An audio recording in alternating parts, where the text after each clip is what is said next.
હવે આ સૂત્ર એટલા સિમ્પલ છે કે જેની મદદથી જો મેથ્સને સોલ્વ કરવામાં આવે તો આપણે લાંબી લાંબી ગણતરીઓ કરવી ના પડે. એટલે વૈદિક મેથ્સની મદદથી આ બધી ગણતરીઓ છે એ બહુ સિમ્પલથી, બહુ સરળતાથી રજૂ કરી શકાય છે, બહુ સરળતાથી સોલ્વ કરી શકાય છે.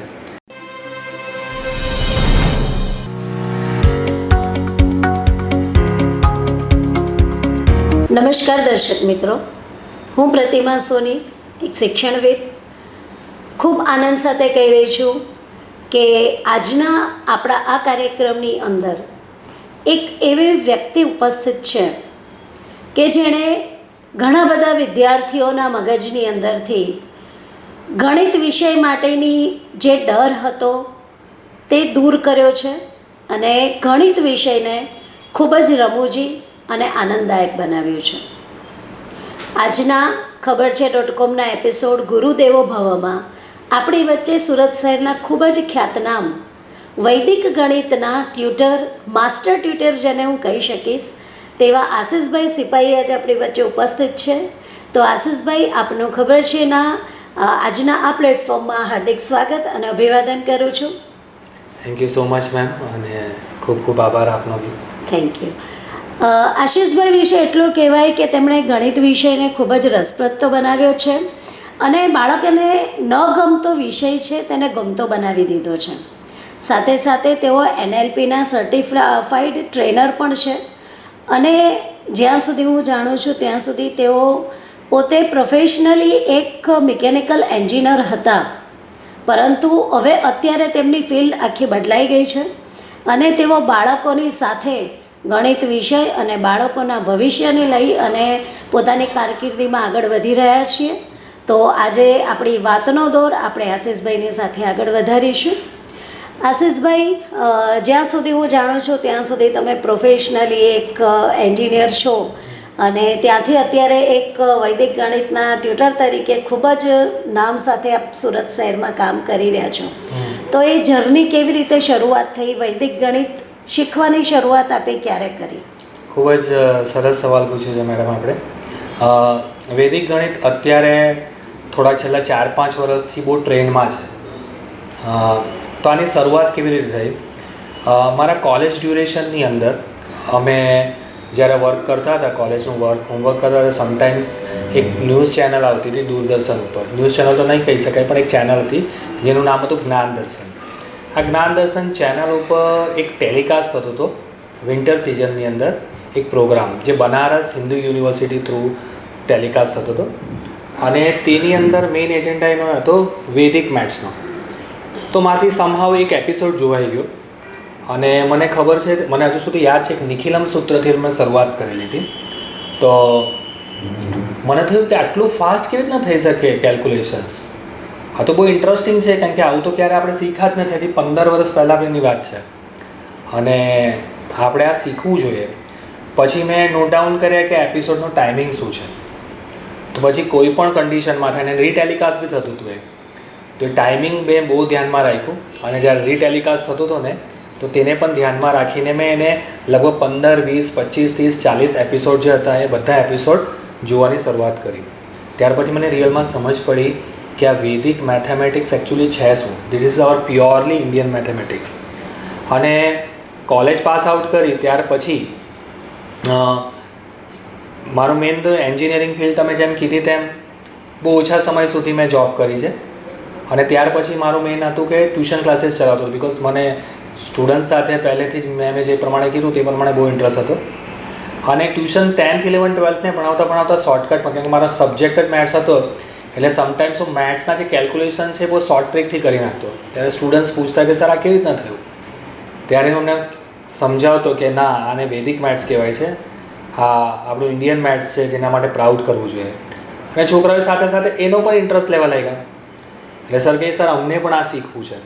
એમ કરતાં કેરિંગ શેરિંગ કરતાં એમને સાથે શીખવાડતા વૈદિક મેથ્સ હજુ વધારે ડેપ્થમાં હું શીખવા માંડ્યો અને શીખવાડવા માંડ્યો. અને બસ આમ કરતાં ત્યારબાદ મને થયું કે આ જે વૈદિક મેથ્સ હું શીખ્યો છું એને લોકો સુધી પણ પહોંચાડવું જોઈએ. તો કેવી રીતે પહોંચી શકીએ? ગુજરાતમાં, ઇન્ડિયામાં આટલા લોકો સુધી કેવી રીતના પહોંચી શકાય?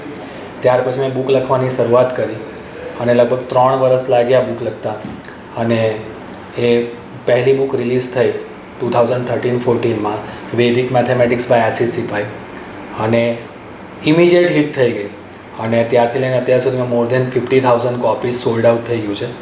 અને પ્રાઉડ ફીલ થાય છે કે આપણે સમાજના આટલા લોકોને ઉપયોગી થઈ શક્યા આપણા ભારતીય ગણિત દ્વારા.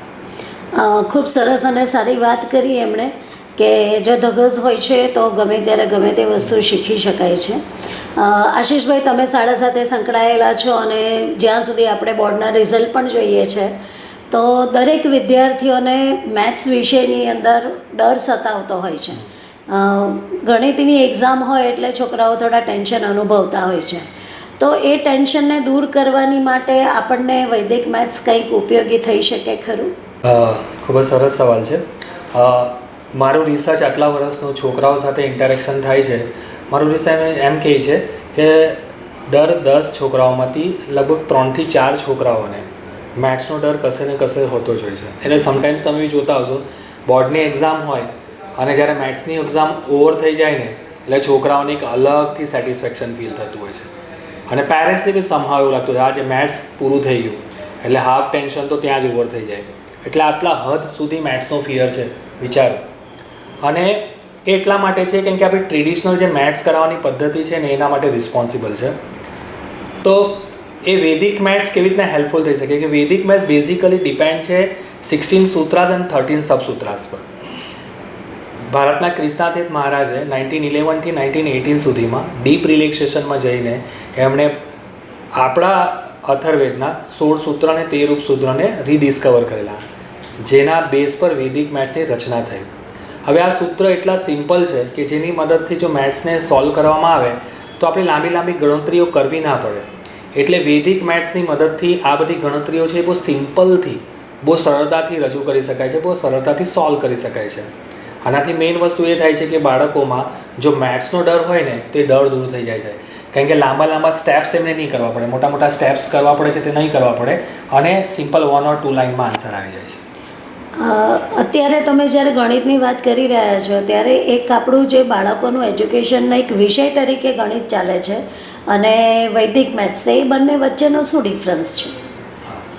સો હું હંમેશા કહું છું કે વૈદિક ગણિત જે છે તે શાળાકીય અભ્યાસક્રમમાં શીખવવામાં આવતા મેથ્સ કરતાં જોતું નથી, પણ એનો જ એક પાર્ટ છે એવું સમજીને ચાલો. કારણ કે એ બંને એકબીજાને પેરેલલમાં લઈને ચાલે છે. એટલે ઘણીવાર કોઈક મને પૂછતું હોય છે કે સર આ વૈદિક ગણિતથી જ્યારે કરીએ તો બચ્ચાઓનું મેથ્સ હજુ બગડી ના જાય? વૈદિક ગણિતથી બચ્ચાઓનું જે છે બાળકોનું મેથ્સ છે ને એ ઘણું હદે સુધરી જાય છે, અને આપણી એજ્યુકેશન સિસ્ટમ પણ એને સપોર્ટ કરે છે. અને એટલા માટે તો જો તમે જોયું હશે કે ગુજરાત ગવર્મેન્ટે ન્યૂ એજ્યુકેશન પોલિસીની અંદર વૈદિક મેથ્સને સ્કૂલના સિલેબસની અંદર ઇન્ક્લુડ કર્યું છે, જે પ્રાઉડ મોમેન્ટ છે આપણા માટે. અત્યારે આપણે જ્યારે બહાર જોઈ રહ્યા છીએ તો ઘણા બધા મેથ્સ વિષયના એક્સ્ટ્રા ક્લાસીસ પણ ચાલતા હોય છે, કે જે અબાકસ હોય છે કે ફન મેથ્સ હોય છે, વૈદિક મેથ્સ, એ બધા અલગ અલગ પ્રકારના ક્લાસીસ અવેલેબલ છે. તો એ બધાની વચ્ચે શું કંઈક ફરક, કયા પ્રકારનો ફરક છે? આ સવાલ એકદમ ઇન્સાઇટફુલ છે અને આ મેઇનલી ખબર હોવી જોઈએ બધાને. ફર્સ્ટ ઓફ ઓલ આપણે વાત કરીએ તો જે અબેકસની તમે વાત કરી, અબેકસ જે જનરલી ગુજરાતીમાં એને મણકા ગોળી કહેવાય છે, એક પ્રકારનું ઇન્સ્ટ્રુમેન્ટ છે. જે એબેકસ જે છે ને તે જે મેથ્સની જે પદ્ધતિ છે પણ ચાઇનીઝ મલેશિયન અબેકસ પર એ ડિપેન્ડ છે. એટલે એમાં 4 થી 14 યર્સ સુધીના છોકરાઓ શીખી શકે છે, બિકોઝ તે સમયે જે છે ને બાળકનું બ્રેન ડેવલપ થતું હોય છે, તો that is the right age to learn abacus. હવે એના માટે એબેકસ એક ઇન્સ્ટ્રુમેન્ટ આવે છે, તે બહુ જરૂરી હોય છે, કેમ કે બચ્ચાઓ પહેલે એને એના બીટ્સને સમજીને સોલ્વ કરતા હોય છે, અને સમય જતાં એને વિઝ્યુલાઇઝ કરીને પણ કરે છે. સમહાવ એની કેટલીક લિમિટેશન છે. લિમિટેશન પહેલી એ છે કે school doesn't allowed abacus. Okay. કારણ કે સમહાવ કોસ્ટલી થઈ જાય છે, એ કોસ્ટ એમને પરવડતો નથી અને સ્કૂલ એલાઉડ નથી કરતી. સેકન્ડ થિંગ એ છે કે એબેકસ પર તમારે મેથ્સ શીખવું હોય તો ઇટ ટેક્સ ટાઈમ. એટલે તમે જોશો બીટ્સ પર કમાન્ડ આવતા બી તમને 4 to 6 વીક્સ લાગી જાય છે. અચ્છા. હા, વીકલી 2 days બી કાઉન્ટ કરીએ તો 4 to 6 વીક્સ લાગે છે. થર્ડ થિંગ એ છે કે એબેકસની અંદર તમે કેલ્ક્યુલેશન્સ કરવા જાઓ તો એડિશન, સબસ્ટ્રેક્શન, મલ્ટિપ્લિકેશન, ડિવિઝન આ થઈ શકે છે. એબેકસ થ્રુ તમે કોઈ ઇક્વેશન સોલ્વ નથી કરી શકતા. અને મેજરલી અત્યારે તો 8th સ્ટાન્ડર્ડ ઓનવર્ડ્સથી તમે જોતા હશો કે ઇક્વેશન્સ સ્કૂલ સિસ્ટમમાં આવી ગયા છે. સો આ થોડી ઘણી લિમિટેશન્સ છે.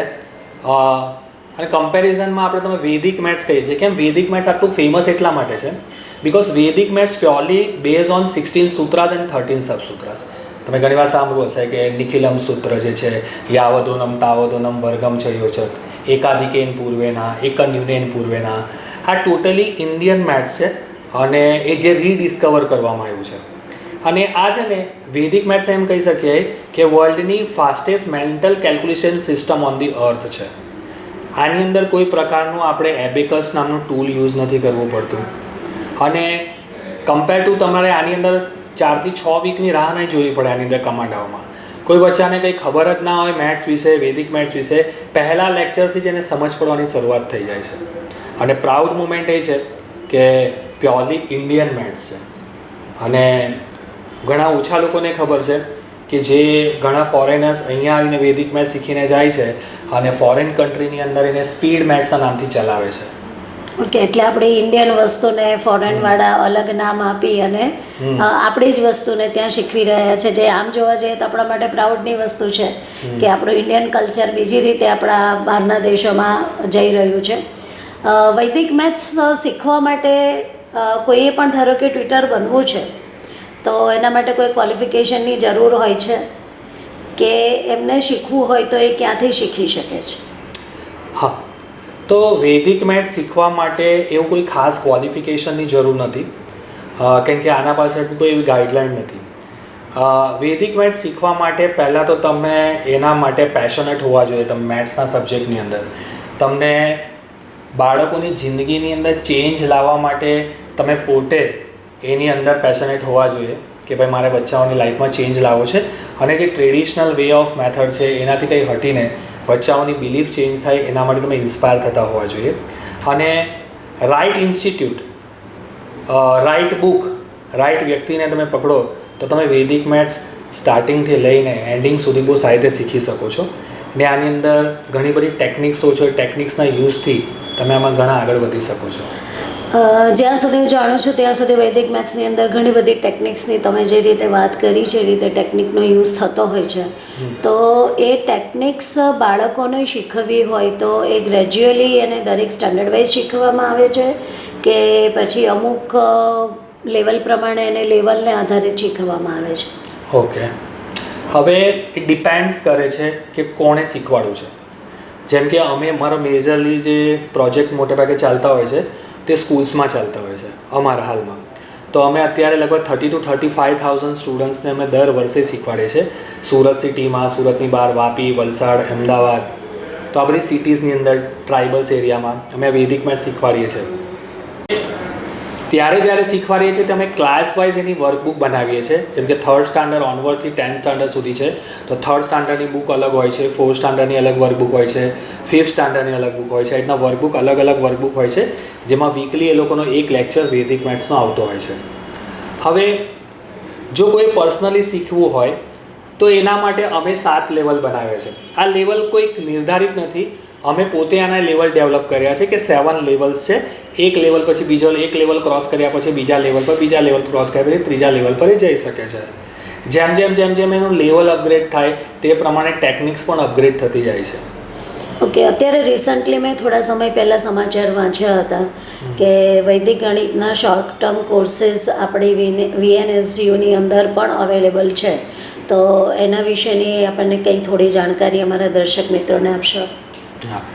હા, વૈદિક મેથ્સનો ક્રેઝ છે ને એકંદરે છેલ્લા 5 વર્ષથી તમે જોશો ને મેમ તો ખસો વધી રહ્યો છે. અમારા પર બી ઘણા બધા કોલ્સ આવે છે. ઇવન સ્ટુડન્ટ્સના તો કોલ આવે જ આવે, એમના પેરેન્ટ્સને પણ શીખવાની ઘણી બધી ડિઝાયર હોતી હોય છે, ક્યુરિયોસિટી હોય છે કે આટલું ફાસ્ટ કેવી રીતના થાય છે. તો વીર નર્મદ યુનિવર્સિટીમાં જે અત્યારે વૈદિક મેથ્સનો સર્ટિફિકેશન કોર્સ ચાલે છે તે અમારી સંસ્થા દ્વારા જ એ શરૂ કરાયો છે.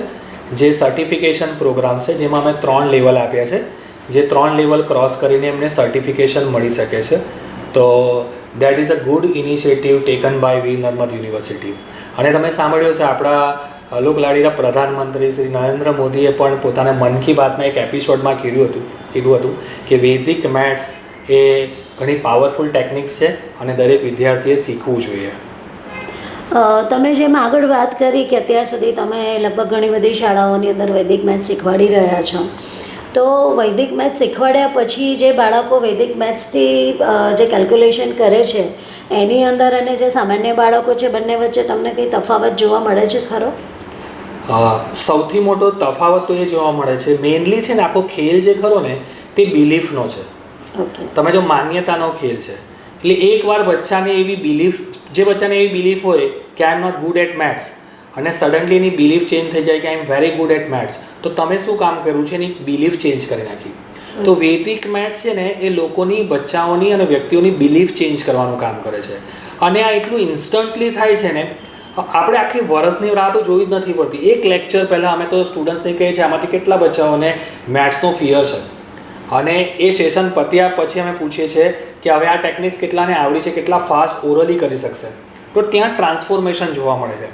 અને એક વર્ષ પછી જ્યારે અમે આખું પોસ્ટ અસેસમેન્ટ એને કહીએ છીએ, જ્યારે અમે સ્કૂલમાં કરીએ છીએ ત્યારે સ્કૂલ્સ તરફથી અમને એવા રિવ્યૂ જાણવા મળે છે કે ટ્રિમેન્ડસ રિસ્પોન્સ છે.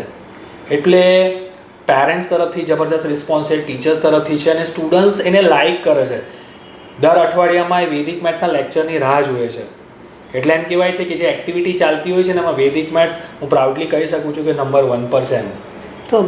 તમે એક્ટિવિટીની વાત કરી, આમ મેં જે આગળ પણ વાત કરી અને આપણને સિનારીઓ ખબર છે કે મેથ્સ એટલે બાળકો માટે એક કંટાળાનો વિષય છે, તો શું મેથ્સને તમે તમારા વૈદિક મેથ્સની અંદર કોઈ એક્ટિવિટી બેઝ બનાવો છો કે ભાઈ જેનાથી વૈદિક મેથ્સ કરી અને એ લોકો સ્પીડ તો કરે જ છે પણ સાથે સાથે એ લોકોને થોડીક હેપીનેસ પણ મળે અને મેથ્સ કરવાનો વધારે આનંદ આવે? યસ. તો આમાં કેવું છે કે કોઈ પણ સેશન ચાલતો હોય ને, અગર બચ્ચાઓ સાથે આપણે સેશન લઈએ છીએ ને, તો એ દરેક સેશન એક્ટિવિટી બેઝ અને ટોટલી ઇન્ટરેક્ટિવ જ હોતા હોય છે. અમે શું કરીએ છીએ વૈદિક મેથ્સની અંદર દર મહિને અને 2 મહિને અમે શું છે ગ્રુપ એક્ટિવિટી એ લોકોની થતી જ હોય છે. અમે પ્લાન કરતા હોય છે, જેમ કે પર્ટિક્યુલર ટોપિક ચાલતો હોય છે તો ટોપિક શીખવાડ્યા પછી એ ટોપિકનું અંદર શેરિંગ થતું હોય છે. સમટાઈમ્સ એ ગ્રુપ એક્ટિવિટી થ્રુ એ લોકો વૈદિક મેથ્સના પર્ટિક્યુલર ટોપિકને સ્ટેજ પર આવીને એ ગ્રુપ ઓફ સ્ટુડન્ટ્સ જે છે તે પ્રેઝન્ટ કરતા હોય છે. અને બહુ સરસ રીતે પ્રેઝન્ટ કરે છે, અને ઘણીવાર આપણને પણ જાણવા મળે છે કે આ મેથડ પણ હોઈ શકે, આટલી સારી રીતે પણ પ્રેઝન્ટ કરી શકાય. તમે આપણે કાર્યક્રમના અંત તરફ આગળ વધીએ તો તમે આટલા વર્ષોથી વૈદિક મેથ્સ શીખવો છો, તો કોઈક એક નાનકડી ટ્રીક તમે અત્યારે આપી શકશો? હા, આપી શકીએ ને. જેમ કે એક સૂત્ર છે વૈદિક મેથ્સનું, યાવદોનમ તાવદોનમ વર્ગમ ચયુજ. વૈદિક મેથ્સમાં તમે જોશો, Vedic maths basically depends on 16 sutras and 13 subsutra. તો એમાંનું એક સૂત્ર છે યાવદોનમ તાવદોનમ વર્ગમ ચયુજ. બેઝિકલી આ સૂત્ર જે છે ને તે સંસ્કૃતમાં છે, પણ I am not very good at Sanskrit, so એનું પ્રોનાઉન્સિએશન કદાચ એટલું સારું ના કરી શકું, પણ ગુજરાતીમાં આપણે એમ કહી શકીએ કે આ સૂત્રનો બોલાય કદાચ આવી રીતે બોલી શકીએ કે યાવદોનમ તાવદોનમ વર્ગમ ચયુજ. એનું ગુજરાતીમાં મિનિંગ એવો થાય છે જે જેટલું દૂર છે તેટલું દૂર કરો અને જેટલું દૂર કર્યું તેનો વર્ગ કરો. ઇન હિન્દી, જો जितना दूर है उतना दूर करो, जितना दूर किया उसका स्क्वायर करो.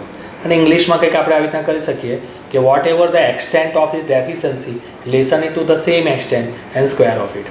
હવે આ જે સૂત્ર છે એનો મલ્ટિપલ જગ્યા પર યુઝ થાય છે, પણ સપોઝ આપણે એક સ્ક્વેરની અંદર એનો યુઝ કરવો હોય, માની લો કે 101 to 125નો સ્ક્વેર કરવો છે આપણે, અને ત્યાં આપણે એને યુઝ કરવો છે, તો કેવી રીતના કરી શકીએ?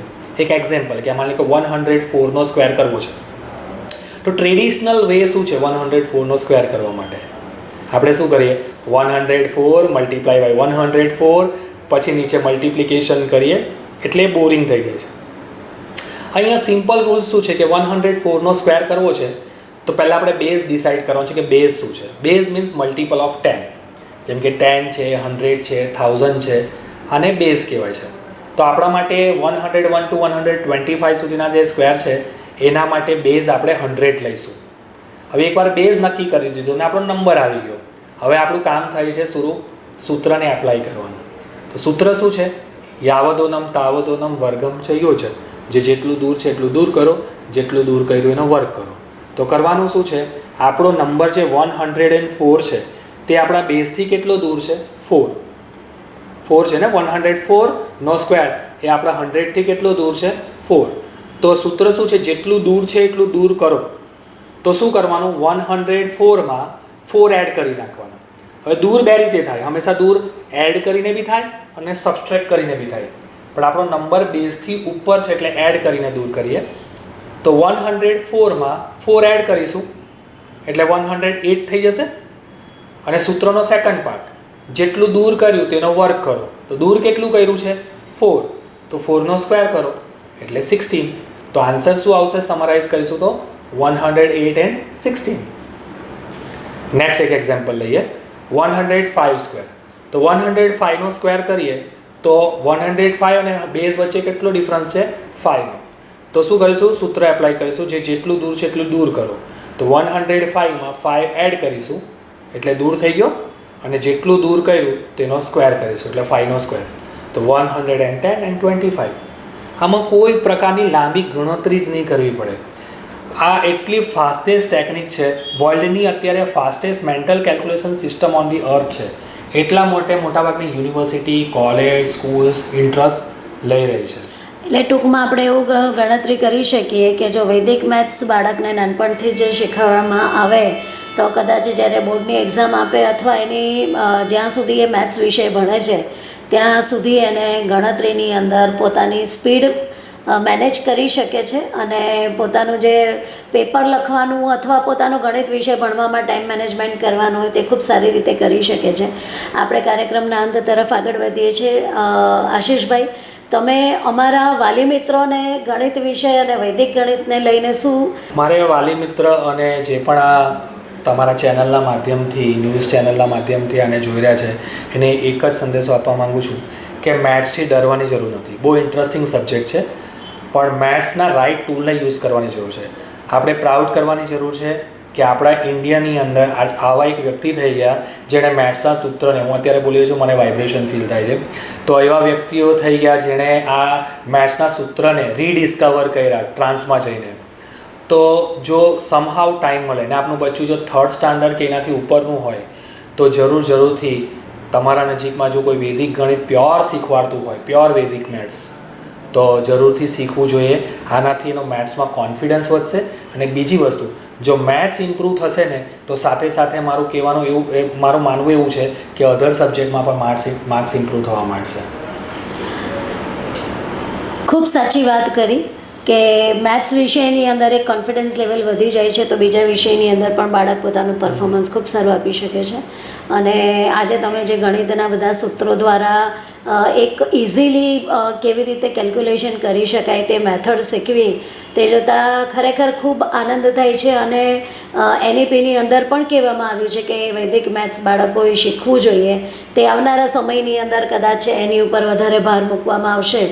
અને જો દરેક શાળાની અંદર આવી રીતે વૈદિક મેથ્સનો એક પીરિયડ અથવા અમુક સેશન પણ ઉમેરવામાં આવે તો કદાચ બાળકોનો એક નવું કંઈક શીખવા માટેની એ લોકોની જે ધગશ છે તેનાથી તે લોકો કંઈક નવું શીખી પણ શકશે અને મેથ્સ માટેનો ડર તે લોકોનો દૂર થઈ શકે તેવી શક્યતાઓ રહેલી છે. તો આશીષભાઈ, આપે આપનો સમય અહીંયા આપી અને જે કહેવાય ને કે મેથ્સની અવનવી ટ્રીકો અને મેથ્સની અંદર આપે જે અત્યાર સુધી પોતાનું યોગદાન આપ્યું છે તે અમારા દર્શકો સુધી પહોંચાડ્યું તે બદલ આપનો ખૂબ ખૂબ આભાર. ચેનલ વતી હું આપનો ફરીથી આભાર પ્રગટ કરું છું. Thank you so much. ખૂબ આભાર અહીં આમંત્રિત કરવા માટે. Thank you so much.